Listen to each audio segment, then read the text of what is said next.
It is my testimony that the border is secure. We have a secure border in that is a priority for any nation, including ours and our administration. We have taken unprecedented action over the past year and a half to secure our border. And we have a process in place to manage migrants at the border. We're working to make sure it's safe and orderly and humane. The border is closed. We agree that the border is secure. We're executing a comprehensive strategy to secure our borders. One of our highest priorities is to ensure that we have a secure border, and that is what we are doing. The border is secure. A lot of questions about President Biden and his ability to serve in a second term.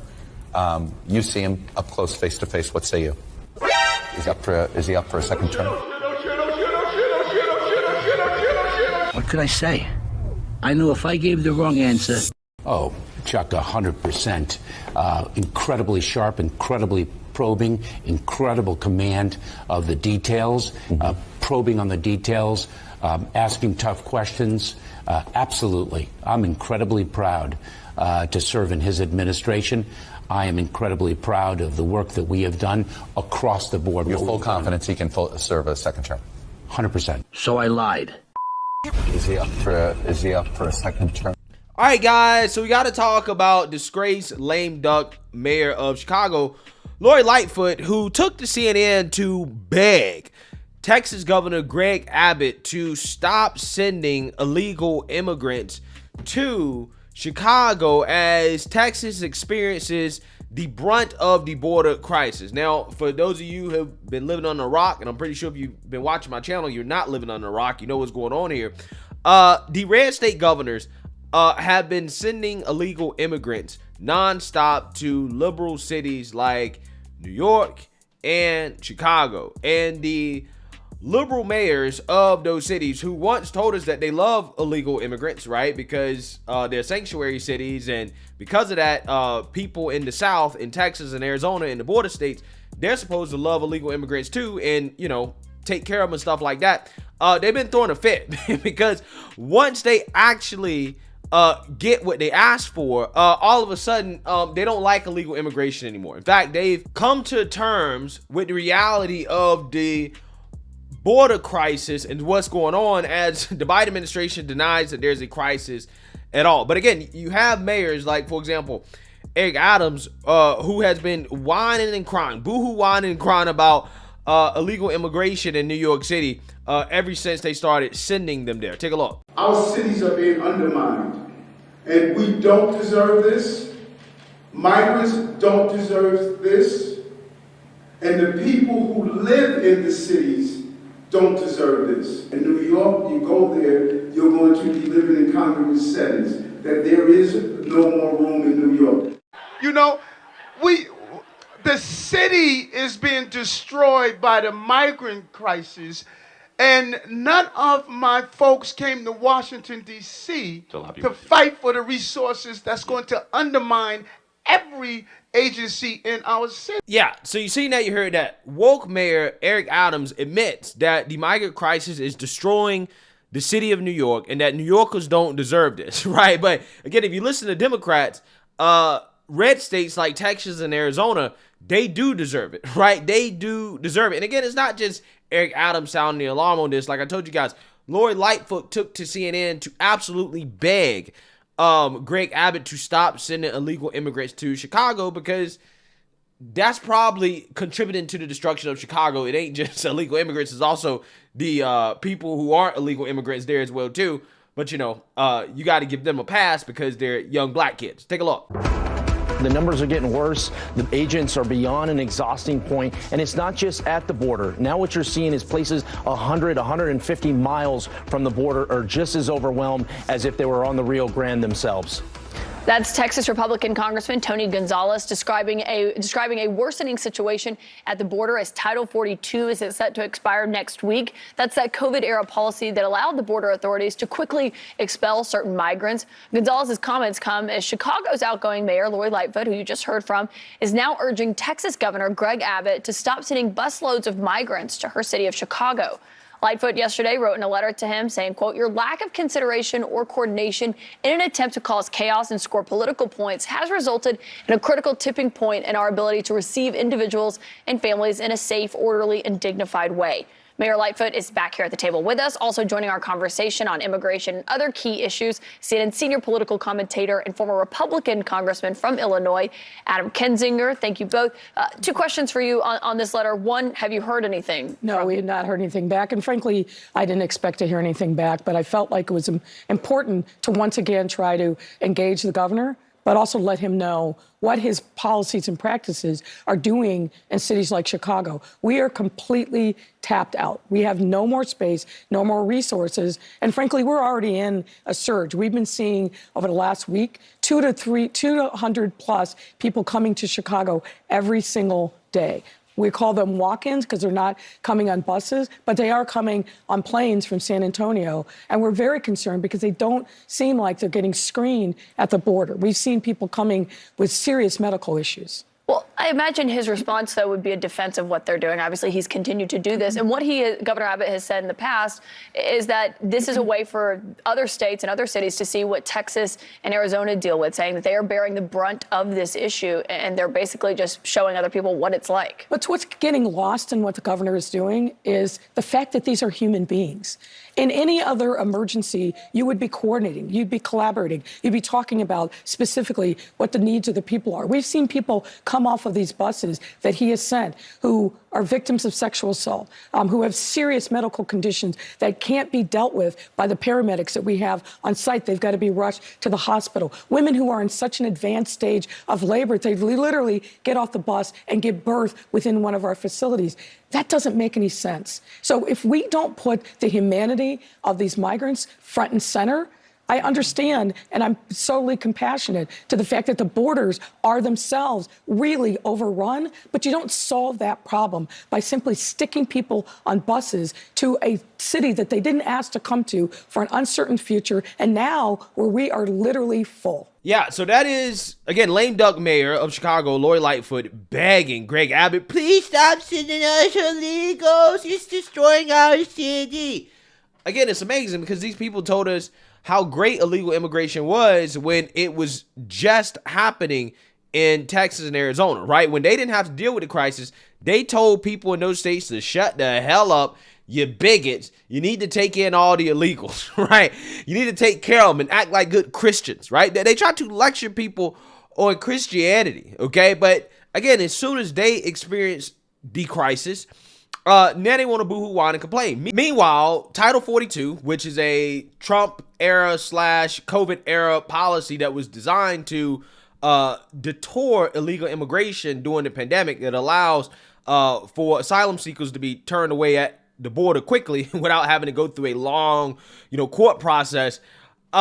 That's about to end because the Biden administration fought for it to end. Okay, they fought for it to end, and Lori Lightfoot is saying nothing about that. She's placing no blame on the Biden administration and Democrats for incentivizing illegals to come here with their rhetoric and their policies. Okay, telling illegals to come before Biden was even elected, and then as soon as he got elected, they want to act surprised that all of these people showed up to the border, that we have this migrant crisis. Yeah, it's because Democrats told them that it's totally fine to come to this country if we get elected. Lo and behold, this is what happens. Meanwhile, in Texas, a state that, again, the mainstream liberal media and the woke Democrat mayors, they don't care about in regards to what they're experiencing down there. There was just a major mass shooting that, again, the mainstream liberal media is going to ignore because, once again, ding, ding, ding, doesn't fit the narrative. It was a mass shooting that was allegedly orchestrated by Francisco Oropesa, who did an execution-style mass shooting of 5 neighbors in their home, including an 8-year-old boy. And it just so happens that this guy was in the country illegally, and he had been re-entering the U.S. illegally multiple times, according to ICE. Take a look. Authorities have announced a total reward of $80,000 for information that leads to finding 38-year-old Francisco Oropesa. That's $50,000 from Governor Greg Abbott, $25,000 from the FBI, and $5,000 from local Crime Stoppers agencies. The FBI also released these new photographs of Oropesa. One of them shows a distinctive tattoo on the suspect's left forearm. Investigators say an intoxicated Oropesa opened fire in his neighbor's home outside of Cleveland just after midnight Saturday. They'd apparently complained about his firing shots on his property. Now, these are the names of the victims according to the family. The youngest, a boy just 8 years old. The sheriff of San Jacinto County became emotional talking about the child who will never grow up. My heart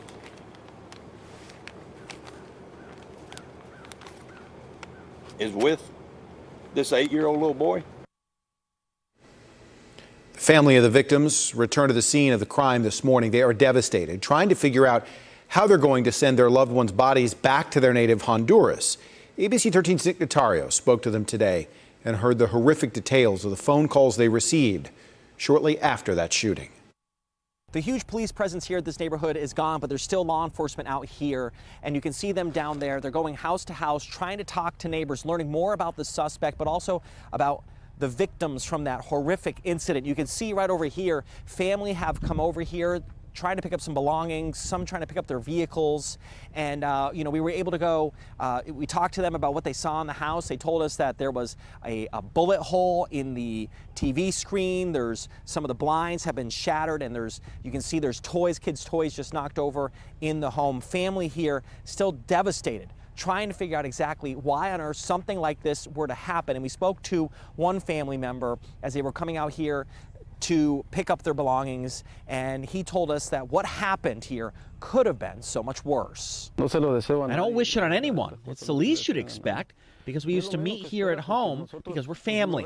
He went on to say, we were sleeping. My nephew Romero called my wife and said, help, they're killing us all. My wife thought it was a joke. My nephew called her again, and my wife told him to call the police. He called the police, and they told him they were already there. Well, there's been activity over here just to the left. That's the suspect's house. There hasn't been any kind of activity at all. We didn't see any law enforcement officers or state troopers go over there and do any door knocking, but they are going up and down the street here as they try to collect evidence in their investigation. Obviously, something that will continue for not just today, but in the days to come. In San Jacinto County, Nick Notario, ABC 13 Eyewitness News. And here is another look at the suspect, Francisco Oropesa. The FBI releasing several of these new photographs today, including that distinctive tattoo on his left forearm. Yeah, so you would think that the guy who allegedly is second in charge in regards to the border, I guess technically because Alejandro Mayorkas is behind Kamala Harris, who is the border czar, but she's missing in action. She will never answer any questions about the border. She's completely tuned out when it comes to the border, okay? Yeah, you would think that this guy, Mayorkas, would have some answers in regards to the immigration status of this individual, but he doesn't really want to comment on that, and he also has no clue why Border Patrol agents think that he's an absolute disaster. Take a look. There's some question about his citizenship. He supposedly had I guess they referred to it as a consulate card from Mexico, meaning he was here legally, but perhaps he'd overstayed? So, Chuck, I won't comment on it because it is an active case. Mm-hmm. The tragedy that occurred is, you described it correctly, just absolutely horrific. I want to ask you about Border Patrol because the union doesn't like you. And they make it pretty clear on social media this month and last month, the month before. These are all from Border Patrol, the Border Patrol union on you. The chickens are going to come home to roost because of what he's done. They call you a national disgrace. Remove Mayorkas was their most recent tweet. How can you lead a group of people whose union wants you out of office? Chuck, I'm incredibly proud to work with the United States Border Patrol. I have supported them vigorously since my first day in office. I will continue to do so. A tremendous source of pride. And I will tell you this. What do you think the disconnect is? Do you think this is media perception? Why do you think there is this a political disconnect? Is this a red-blue divide? Just simply that you're in a Democratic administration? What do you believe it is? Chuck, I'm focused on mission. That's what I'm focused on. I look at their needs. I try to fulfill their needs. There is already reports in Brownsville, Texas right now. Shelters are overwhelmed. The cities of Chicago and New York are already overwhelmed. What's May 12th going to look like if we're already overwhelmed before the expiration of Title 42? A few things, Chuck. First of all, This is a really tough challenge and has been, as we all recognize, for years and years. We are seeing a level of migration, not just at our southern border, but throughout the hemisphere that is unprecedented. It is, I think, the greatest migration in our hemisphere since World War II. The president on day one delivered a solution. He delivered immigration reform legislation that we had hoped Congress would act on swiftly. They haven't. Within the constraints of a broken immigration system, we are doing so much. What's the definition of secure border to you? It is, in the context in which we are working, it is maximizing the resources that we have available to us to deliver the most effective results. Talk about a participation trophy definition, okay? Well, it is in the context of the resources that we're using to deliver the most effective results. What results, right? 6.5 million plus illegal immigrants entering this country, right? Overwhelming the border. I'm not sure if I would call that delivering effective results. But again, we live in an upside down world where clearly the Democrat Party and liberals are not in tune with reality. What I find to be hilarious is that you have these blue state mayors that are so upset with red state governors like Greg Abbott sending illegal immigrants their way. But at the same time, again, they told us how great illegal immigration is. And illegal immigration is at an all-time high right now. And these people are complaining the most, right? They're complaining louder than Greg Abbott and Republicans are complaining. Okay, it's just absolutely hilarious how that works. Once they get a taste of their own medicine, all of a sudden they become staunch, tough on border advocates, right? Where they're like, no, we can't have this much illegal immigration in this country. So again, I'm glad that these liberal mayors, these Democrats are realizing that illegal immigration is not a good thing, right? That illegal immigration is a strain on resources, is a strain on the social safety net. It contributes to crime and chaos. And it's just a shame that they had to experience this firsthand in order to realize it. But again, it's just amazing to me how they expect the red states, Republicans, conservatives to just to deal with it and to suck it up. But they want to boohoo, whine, and complain when they get just a little bit of it, right? Texas is getting the brunt of it, right? Imagine what they're going through, okay? And you got liberal mayors like Eric Adams and, Lori Lightfoot complaining because they're getting a few thousand migrants, right, in buses. It's absolutely amazing to me. They can keep crying, right? Cry some more. Let me know what you guys think. Make sure you like, comment, and subscribe. Most importantly, share a Black conservative perspective. Peace.